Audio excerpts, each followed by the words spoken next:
पहले तो खुद ही बसाया और अब खुद ही उजाड़ रहे हैं, वो भी एक ऐसे शख्स की दुकान जिसने देश हित के लिए किया था काम। ऐसा भी होता है। नमस्कार, मैं दीपाली मिश्रा, आप देख रहे हैं नेशन एक्सप्रेस न्यूज। बीएमसी महानगर पालिका की चल रही दादागिरी को लेकर यहाँ गटाई कामगार इस समय आंदोलन पर बैठे हुए हैं। पिछले हफ्ते ही उन्होंने उपोषण किया हुआ था, जिसके बाद उन्हें आश्वासन मिला और उन्होंने वो उपोषण खत्म किया।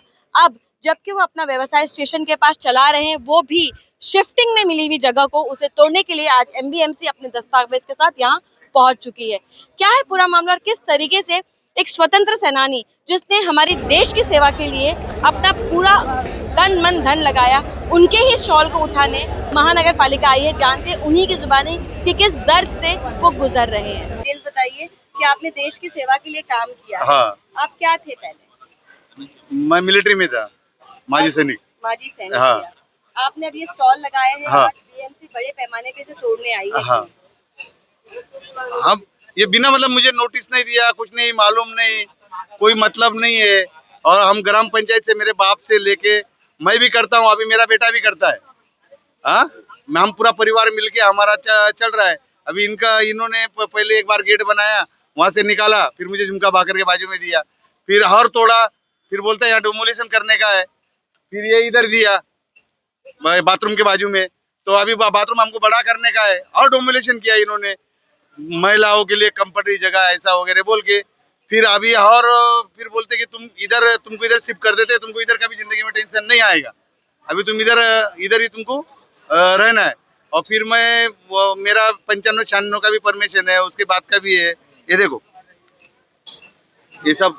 और जो भी कागज बोले, मैं टैक्स वगैरह इनका सब भरता हूँ, बुबाड़ा भरता हूँ, टैक्स भरता हूँ। इन्होंने जो बोला कभी इनके खिलाफ गया ही नहीं। नगर पालिका के नगर पालिका अपने साथ न्याय करेगी, न्याय, लेकिन 10 बार हो गया मेरे साथ आने, आते तोड़ देते, बस कुछ नोटिस नहीं देते, कुछ नहीं देते, कुछ मालूम भी नहीं करते। आपने प्रताप सरनाइक से बात की है, यहाँ के विधायक हाँ। नरेंद्र मेहता से बात की, हाँ। आयुक्त ने भी आपको आश्वासन दिया। हाँ। क्या हुआ उसका? कुछ नहीं हुआ, बोलते अभी कोई उधर कार्रवाई नहीं होगा, कुछ नहीं होगा, तुम जाओ, टेंशन नहीं है तुम्हारे पास। जिसके पास पुराना परमिशन है उनको हाथ भी नहीं लगाएंगे, कुछ बोलेंगे नहीं, कुछ नहीं है। जिसके पास परमिशन नहीं रहेगा उसको हाथ लगाएंगे, और तुम्हारे पास तो सब है, परमिशन है, टैक्स है, सब कुछ है, तो तुमको कोई हाथ नहीं लगाएगा। बोलो। आप ये मुझे बताइए कि तोड़ा कार्रवाई आपके यहाँ से क्यों शुरू हो रही है? और भी तो स्टॉल यहाँ अगल बगल में नए बने हैं। तो अभी वो जाति विरोधी है ना। अभी मैं जात का चमार है, तो चमार चाहिए नहीं बड़ी जात वालों को।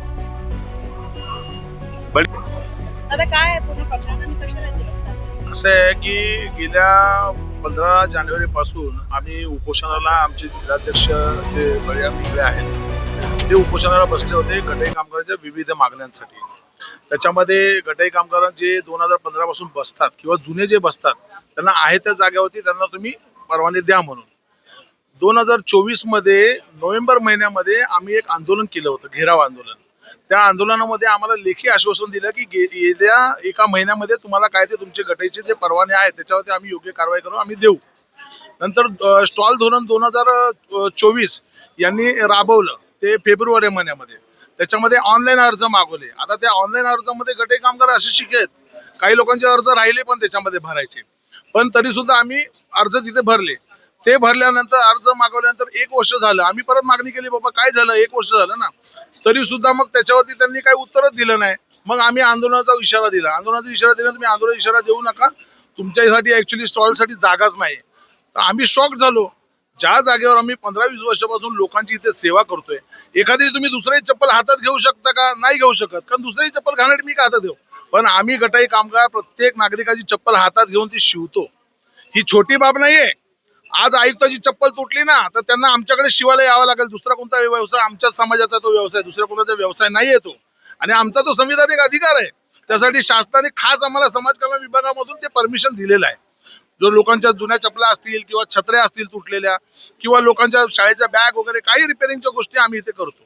दिवसभरामध्ये 100, 200, 300 असे कमवणारे लोक आम्ही, रोजच्या रोज दिवस रात्र पोट भरणारी लोक, काही बॅलन्स नाही, आजच्या तारखेला घर वगैरे काही घेऊ शकत नाही, म्हणून शासनामार्फत आम्ही घराची पण योजना आम्ही त्याच्यामध्ये मांडली होती।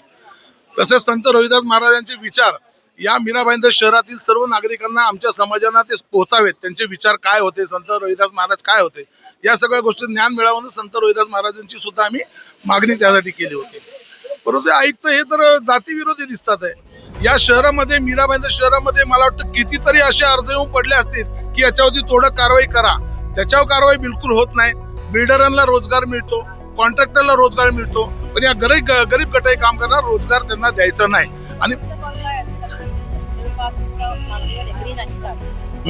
आम्ही माननीय मुख्यमंत्री साहेब जो आहे देवेंद्र फडणवीस साहेब, त्यांच्यावर आम्हाला विश्वास आहे, ते आमचं ऐकणार असं आम्हाला वाटतंय. मग आम्ही त्यांच्यापर्यंत जाणार आणि या आयुक्तांची इथून बदली करायला आम्ही सांगणार. सरळ आमचा जो संविधानिक अधिकार आहे तो आम्ही करणार, त्याबद्दल सोडणार नाही आम्ही यांना. आणि प्रधानमंत्री योजनामध्ये विश्वकर्मा योजना प्रधानमंत्री साहेबांनी गटाई कामगारांसाठी राबवली. त्याच्यामध्ये चर्माच्या वेगवेगळ्या गोष्टी बनवण्यासाठी यंत्रणा, 60,000चं किट प्रत्येक गटाई कामगारांना, त्यांना 7 दिवसाचं प्रशिक्षण देऊन त्यांना ते किट 60,000चं मोफत द्यायचं प्रधानमंत्री योजना राबवत आहे. आता त्या योजना अंतर्गत आमचे रोहिदास पगारे आहे, रोहिदा मिंगळे आहे, मनोज आहिरे, त्यांनी महाराष्ट्रातून 3 लोक गेले होते प्रशिक्षण घेण्यासाठी.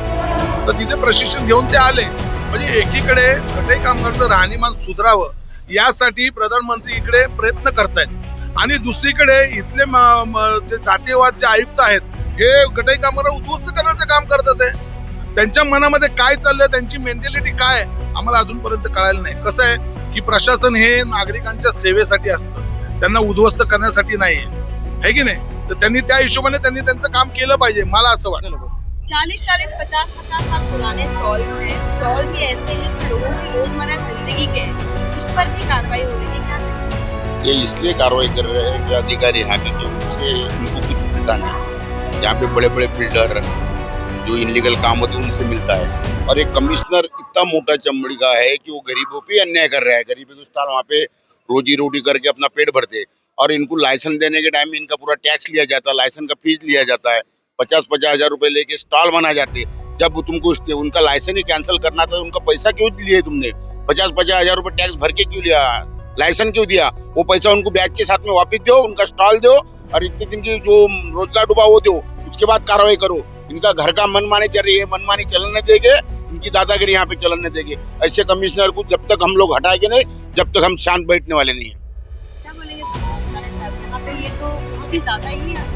एक ऐसे इंसान का स्टॉल पहले उठाया जा रहा है जिसने देश की सेवा की, खुद मिलिट्री मैन रह चुके. मैं वही बोल रहा हूँ, ये बहुत अन्यायकारक हो रहा है, क्योंकि दिन भर दिन मीरा भाईंदर महानगर पालिका के कर्मचारी हो, आयुक्त हो, इनके तरफ से गरीब लोगों के पेट के ऊपर लात मारा गया. आज देखेंगे आप 40-45 साल से वो बंदा वहाँ पे काम कर रहा है, वहाँ पे और डॉक्यूमेंटेशन के ऊपर दिख रहा है. ऐसा नहीं कि चलो उसने कुछ रातों रात उधर टपरी डाला है और उसने वो धंधा चालू किया, ऐसा तो कुछ नहीं है. 40-45 साल से वो टैक्स भर रहा है गवर्नमेंट का, उसके पास रिसीट है, गवर्नमेंट का सब नोटिस है उसके पास, सर्वे हुआ, रिपोर्ट है, रिपोर्ट के होने के बाद में, सर्वे होने के बाद में उसने वहाँ पे उसने जो स्टॉल उधर डाला है, उसके बाद में भी अगर कोई अन्याय करता रहेगा तो मुझे लगता है अभी फिर रोड पे उतरने के सिवा दूसरा कोई पर्याय नहीं है. ये सामान्य लोग हैं. आज आपको जैसा देवेंद्र शेलेकर साहब ने बोला कि इनको बिल्डर चाहिए, बड़े बड़े होटल चाहिए, यहाँ पे इनलीगल तरीके से लॉज चल रहे हैं, इनलीगल तरीके से बिल्डिंग बन रही है, रिपेयरिंग परमिशन के नाम के ऊपर 2-2, 5-5 माला चढ़ा जा रहा है, वो आपको चल रहा है. वो लोग करोड़पति, यार ये लोग करोड़पति है क्योंकि आज ये लोग आपको पैसा देने सकते हैं. ऐसा कुछ अगर ये है तो मुझे लगता है मीरा भाईंदर के जनता भी समझना चाहिए, और मैं खास करके आमदार खासदार सबको भी नम्र विनती करता हूँ कि किधर ना किधर रोकना चाहिए. सरनायक साहब के साथ में कल उनका बात हुआ, आयुक्त साहब का, कि इसके ऊपर कोई कार्रवाई नहीं होगा, जो होगा गुरुवार के बाद अपन मीटिंग लेने के बाद में उसके ऊपर जो उचित कार्रवाई होगा. उसके बाद में भी आज नगर पालिका इधर आता है, उसका मतलब कम्युनिकेशन गैप दिख रहा है मुझे यहाँ पे. मैंने अधिकारियों को फ़ोन करने का कोशिश किया लेकिन उठा नहीं रहे, लेकिन एक अधिकारी ने फ़ोन उठाया, उन्होंने मुझे शब्द दिया है कि ऐसे कार्रवाई नहीं होने देंगे, जो कुछ रहेगा सरनायक साहब के मार्गदर्शन से अगर बैठक होगा उसके बाद में कार्रवाई होगी, ऐसे मुझे उन्होंने वचन दिया है. तो मैं देखते हैं अभी क्या कर रहा है. अगर इसके ऊपर कार्रवाई हुआ तो मैं देवेंद्र शेलेकर साहब और हमारे असंख्य जो भी लोग हैं वो रोड पे उतरेंगे, और जिधर इनलीगल काम हुआ है उसके सामने खड़े रहेंगे, फिर आयुक्त साहब को देखने का कि हमको उसके ऊपर क्या कार्रवाई करना. सर, एक बहुत बड़ी बात आई थी कि मंदिर भी तोड़ा जाता है, लेकिन एक इलीगल लॉजिंग का स्ट्रक्चर है जो कि सिल्वर पार्क सिग्नल पर है, वो किसी अधिकारी के साथ मिली भगत में किसी कॉन्ट्रैक्टर ने बनाया है, वो भी नहीं टूट रहा, लेकिन यहाँ इनको इतना अत्याचार किया जा रहा है. इसके लिए क्या? वही बोल रहा, देश के लिए जिसने आज बलिदान दिया है, वो कौस्तुभ रानी चौक का मैंने जो आंदोलन किया था, आप देखते हो बहुत बड़े बड़े दावे किए जाते हैं 26 जनवरी को, 15 अगस्त को, कि इन्होंने ये किया है, उन्होंने बलिदान दिया, उसका बहुत बड़ी बड़ी यहाँ पे भाषणबाजी होती है. उसके बाद में उसके बाद रिजल्ट कुछ नहीं है। देखो मैंने आंदोलन करने के बाद में 24 घंटे का मैंने अल्टीमेटम दिया था कि अगर 24 घंटे के अंदर नहीं हुआ तो फिर मैं क्या करूंगा, और बहुत बड़ा हादसा करने के चक्कर में था मैं आपके माध्यम से खुलासा कर रहा हूँ। और उस दिन अगर एक देशभक्त का देश जो जिसने अपने लिए लड़ा उसके अगर आप ये नहीं कर सकते तो उसके बाद में क्या, अभी आप देखिए यही जो प्रकरण है, ये स्टॉल है, इसने भी देश के लिए कुछ ना कुछ किया है ना। आज देश ने कुछ ना किया, इसके लिए उसको स्टॉल मिला है ना, उसको बख्शिश करके मिला है। तो उसका अगर आप कुछ भी उसका अगर कुछ अपमान करते रहेंगे तो सहन नहीं होगा। आज के बाद में अगर ये इसके बाद कार्रवाई होता है तो कल से देख लाना, कल से हम लोग रोड पे उतरेंगे, बीवी बच्चे सबको लेके, इनके समाज को पूरा लेके हम लोग रोड पे उतरेंगे और पूरा जो नुकसान होगा उसका शासन प्रशासन जो रहे वो जिम्मेदार रहेगा। असा विषय आम्ही कशाला बसतो इथे? नियम चला आम्ही पण नोटीस द्या ना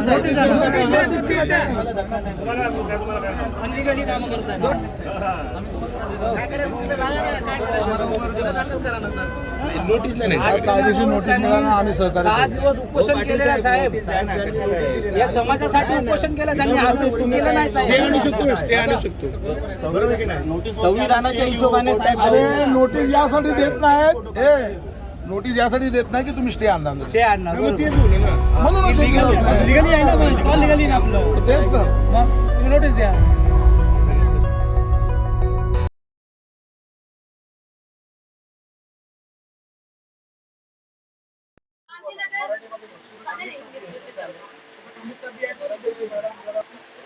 ये स्टॉल तो बहुत ही पुराना है। पहले हमें याद है कि जिस समय पत्ता रास्ता था उस समय वहाँ लगता था, झुंडा भाकर क्रेन केंद्र था उसी रास्ते पे, अभी से यहाँ शिफ्टिंग मिल गई, लेकिन आज इसे तोड़ने के लिए एमडीएमसी आई हुई है, क्या बोलेंगे? 1 घंटे पहले खाली बता के गए कि दुकान खाली करो करके, बस अब नोटिस नहीं दी, कुछ नहीं, परवाना है, सब लाइसेंस हम लोग पर पेपर सब ओके है, फिर भी हमें बिना बताए 45 साल से मेरा दुकान है, मेरे डैडी करते हैं, डैडी के बाद मैं कर रहा हूँ, लेकिन बिना नोटिस के खाली करने को।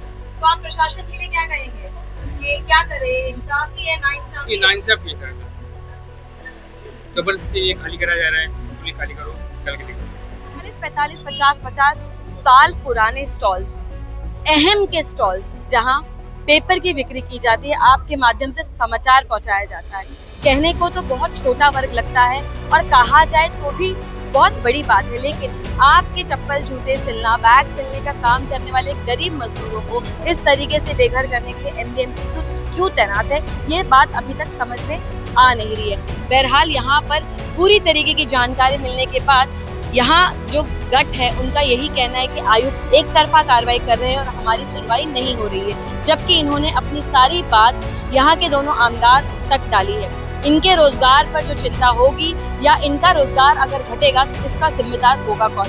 बहरहाल आगे देखने वाली बात ये होगी कि एमबीएमसी इस पूरी कार्रवाई पर किस तरीके से देखती है। क्या ये स्टॉल तोड़ेगी या ये स्टॉल को स्टे मिलेगा, ये तो आने वाला वक्त ही बताएगा। तब तक के लिए बने रहें, जुड़े रहो और देखते रहें मेरे यानी दीपाली मिश्रा के साथ नेशन एक्सप्रेस।